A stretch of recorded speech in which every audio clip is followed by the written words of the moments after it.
नाज़रीन, मौलाना फजलुर रहमान का आखिर मसला क्या है? क्यों पाकिस्तानी हुकूमत के एक्शन से इस वक्त उनको इतनी तकलीफ है कि उनको नेगलेक्ट किया जा रहा है? उसी बुनियादी मसले को आज की इस वीडियो में हम समझने की कोशिश करते हैं। आप सब पर सलामती हो। अनफुल पाकिस्तान में आप सबको खुश आमदीद कहते हैं। नाज़रीन, मौलाना फजलुर रहमान को दरपेश असल मसला एक्चुअली है क्या?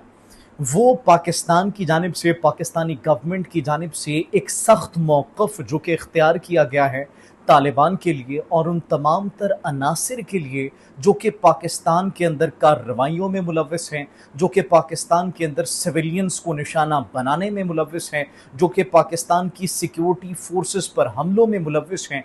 तो उनके ख़िलाफ़ जो सख्त मौक़िफ़ इख्तियार किया गया पाकिस्तानी गवर्नमेंट की जानिब से, पाकिस्तानी मिलिट्री की जानिब से, तो एक्चुअली जिसके नतीजे में उनकी जो सरगर्मियाँ हैं और दहशतगर्दी के लिए जो गुंजाइश है वो बहुत ही कम हो चुकी है। This is actually the real problem.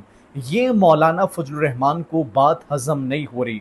Maulana actually नाज़रीन अपनी ताकत का एक बहुत बड़ा हिस्सा, वसाइल का एक बहुत बड़ा हिस्सा वो उन्हीं सरगर्मियों के अंदर उन दहशतगर्द अनासिर के लिए इस्तेमाल कर देते हैं जिन्हें अफ़गानिस्तान में मौजूद तालिबान की पुश्तपनाही हासिल है।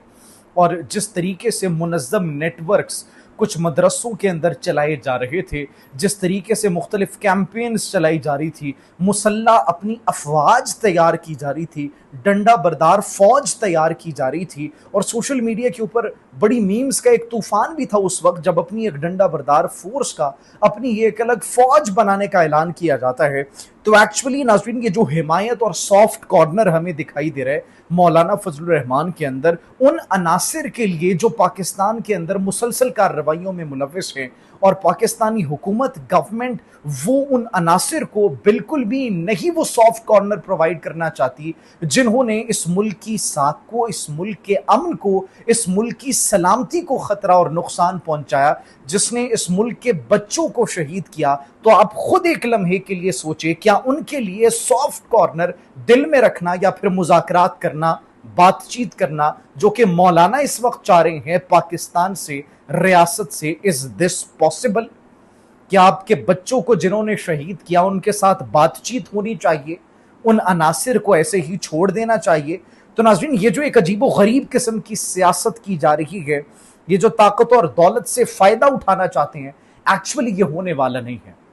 मौलाना फजलुर रहमान को एक बात बिल्कुल वाज़े तौर पर समझ लेनी चाहिए कि अगर बंदूक उठेगी हमारे बच्चों के खिलाफ तो फिर उनसे उन्हीं की ज़बान में निमटा जाएगा, उनको कैफरे किरदार तक पहुंचाया जाएगा, उनको मंतकी अंजाम तक पहुंचाया जाएगा। और आजकल वीडियोस जितनी ज़ेरे गर्दिश हैं, जिस तरीके से अफगानी वहाँ पर मौजूद लोग भारत को अपना दोस्त कहते हैं भारत हमें इसलिए पसंद है कि वो पाकिस्तान का दुश्मन है, हमने 40 से ज़्यादा साल, 4 दहाइयों से ज़्यादा हमने इनकी खिदमत की, इनको अपना रोज़गार दिया। डिस्पाइट ऑफ दैट उनके एक्शंस, अब अक़वाम मुत्तहिदा की सिक्योरिटी काउंसिल की रिपोर्ट ये कह रही है कि सबसे ज़्यादा दहशतगर्द तंजीमें वहाँ पर जन्म ले रही हैं, वहाँ से सर उठा रही हैं। तो फिर आप क्या एक्सपेक्ट करते हैं कि हम सिर्फ आपके लिए, आपकी सियासत चमकाने के लिए, आपकी ताकत के लिए, ताकि आपको फ़ायदा हो, आपकी सियासत को फ़ायदा हो, आपको माली फ़वाइद हासिल हो, हम उसके लिए अपने बच्चों की जानों का नजराना जो हमने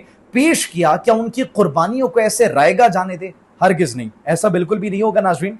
और जब तक अपने तरीक़ाकार में नाज़रीन तब्दीली मौलाना साहब नहीं लाते, ऐसा कहा जा रहा है कि ऐवानों के अंदर वो दोबारा वापस नहीं आ सकते, क्योंकि पाकिस्तान और उसकी हुकूमत का मौक़िफ़ बिल्कुल वाज़ेह है कि जो अनासिर इस कौम के ख़िलाफ़, जितने भी अनासिर हैं, जितने भी नेगेटिव एलिमेंट्स हैं और नुकसानदेह अनासिर हैं, उनके ख़िलाफ़ हमें कार्रवाई करनी है, उनको मंतकी अंजाम तक पहुँचाना है, उनको कैफरे किरदार तक पहुँचाना है। तो नाज़रीन ये बात बिल्कुल समझ जानी चाहिए। आप क्या सोचते हैं इस हवाले से कमेंट सेक्शन में अपनी कीमती राय से ज़रूर आगाह कीजिएगा। मुझे इजाज़त दीजिए। अल्लाह निगहबान।